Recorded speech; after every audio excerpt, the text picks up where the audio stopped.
Assalamualaikum warahmatullahi wabarakatuh. Bismillah walhamdulillah wassalatu wassalamu ala sayyidina wa maulana rasulillah. Bagus saya Purnomo, mahasiswa A36, NIM-nya 22811 31800 PJJPAI IAIN Syekh Nurjati Cirebon. Mata kuliah yang akan kami presentasikan adalah pengembangan media dan bahan ajar yang diampu oleh Bapak Dr. Denny Riyadi MPD. Dalam kali ini tugas UTS akan membahas terkait presentasi pembuatan infografis ya, infografis dari mata pelajaran yang kami ampu. Tepatnya yaitu akidah. Iman kepada Allah Subhanahu wa taala. Pengertiannya adalah percaya dan yakin dengan sepenuh hati bahwasanya Allah Subhanahu wa taala Jalla wa ala Azza wa Jalla adalah satu-satunya Tuhan yang maha menciptakan, Rob yang maha mengatur, ya kan? Ilah Rob, Tuhan menciptakan, mengatur dan memelihara alam semesta. Al-Mudabbir, zat yang maha memelihara alam semesta. Jadi enggak hanya Tuhan yang menciptakan, tetapi mengatur, memelihara, seperti itu. Kemudian dikenal juga sebagai tauhid atau mengesahkan Allah Azza wa Jalla. Kemudian aspek-aspeknya, aspek keimanan itu apa sih? Ada ulama yang membagi aspek keimanan itu menjadi 3 bagian. Ada yang menyederhanakan, yang penting iman kepada Allah semata, begitulah. Tapi ada ulama yang membagi 3. Ada aspek rububiyah, ada aspek uluhiyah, dan ada aspek asma wa sifat. Aspek rububiyah, Rob gitu kan. Artinya meyakini bahwa Allah adalah satu-satunya pencipta, pemelihara dan mengatur segala sesuatu. Yang menafikan adanya Tuhan selain daripada Allah Subhanahu wa taala yang menciptakan alam semesta ini. Seandainya minimal ada 2 aja Tuhan atau satu Tuhan selain daripada Allah, la fasadata. Misalnya alam semesta itu, langit dan bumi itu akan rusak gitu. Ya sebagaimana kita aja loh ya. Kalau ada satu bola kemudian dimainkan sama 2 orang, tentu akan yang satu pingin ditendang ke kiri, yang satu pingin ditendang ke kanan, begitulah. Sebagaimana Tuhan itu harus satu, wajibul wujud, wajib adanya, dan wajib satu. Karena akal tidak meyakini dan tidak mungkin adanya Tuhan lebih dari satu. Alam semesta nanti akan hancur berantakan itu.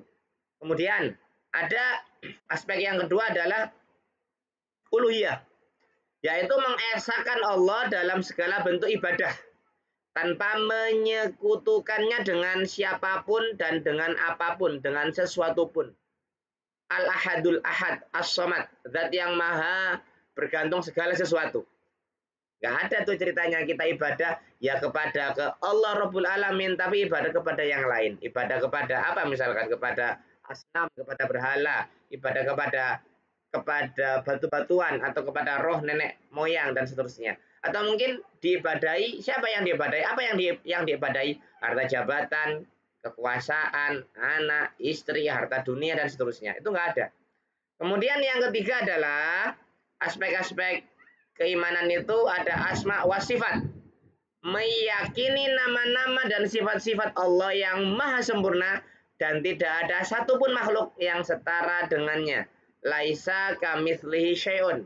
Tidak ada yang menyerupai Allah syai'un. Satupun, sesuatu pun, siapapun.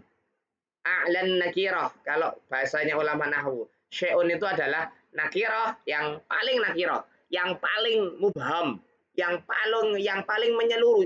Apapun itu, semuanya selain Allah itu adalah syai'. Begitu kira-kira. Kemudian masuk ke yang ketiga, ada ciri-ciri orang yang beriman. Banyak sebenarnya ciri-cirinya ya. Min alamatil imani. Nah, di antara ciri-ciri, alamat-alamat, tanda-tanda iman itu. Min alamatil mu'mini. Nah, itu kan. 1, ibadahnya ikhlas. Dan satu-satunya orang yang nggak bisa diganggu oleh iblis, wala alihi washabihi ajmain, itu adalah orang yang ikhlas. Orang pintar bisa diganggu. Orang ahli ibadah apalagi bisa diganggu. Tapi orang yang ikhlas, ingat ikhlas itu nggak hanya mengesahkan Allah, tapi juga ibadahnya itu disertai dengan keilmuan. Benar caranya dan ikhlas peruntukannya, hanya pamrihnya kepada Allah semata. Gitu kira-kira. Ciri orang yang beriman yang pertama. Yang kedua, takut dan cinta hanya kepada Allah. Al-khauf war roja, al-khauf wal hub. Takutnya kita kepada Allah bukan seperti takutnya kita kepada macan, kepada perampok misalkan, atau kepada begal. Kita takut itu lari itu. Tapi kalau takut sama Allah, semakin takut kita sama Allah, semakin kita mendekat sama Allah. Disertai dengan mahabbah, hub, cinta, asyauq, rindu. Rindu sekali ingin ketemu dengan Allah dengan amal yang terbaik, mempersembahkan aktivitas yang dicintai oleh Allah Azza wa Jalla. Lalu ada juga ciri-ciri orang yang beriman selanjutnya adalah selalu bersyukur. Karena jika kita bersyukur maka iman akan bertambah, kemudian nikmat akan terus ditambah-tambah oleh Allah.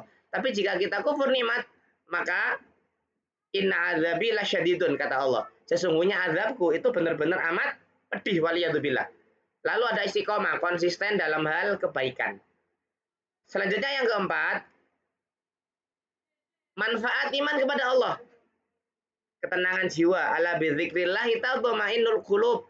Ingatlah dengan menyebut Allah, dengan zikir kepada Allah, maka jiwa akan tenang. Kemudian selalu termotivasi untuk berbuat baik. Ridha, ikhlas di setiap harinya, setiap jamnya, setiap menitnya, setiap detiknya, bahkan setiap saat. Lalu senantiasa mengharapkan ridho hanya kepada Allah. Nah, selanjutnya cara meningkatkan iman kepada Allah. Karena al-imanu yanzidu wa yanqusu, iman itu kadang naik, kadang turun, rubbama ya, kadang naik, kadang turun. Cara ningkatinnya gimana? Mempelajari Al-Qur'an dan hadis, karena itu sumber utama kaum muslimin ya dalam menggali hukum. Kemudian beribadah lagi-lagi dengan ikhlas, karena setan itu teramat sangat takut dengan orang yang ikhlas. Banyak-banyakin zikir karena bisa membuat hati tenang dan bisa mempersedikit, memperkecil, mempertipis hijab kita dengan Allah, dan banyak-banyakin doa. Karena doa itu senjatanya orang-orang mukmin, dan Allah sangat cinta jika hambanya itu merasa lemah di hadapannya, kemudian banyak-banyak doa meminta hajat dunia dan di akhirat kepada Allah Azza wa Jalla semata. Nah, yang terakhir, dampak kurangnya keimanan kepada Allah Subhanahu wa taala.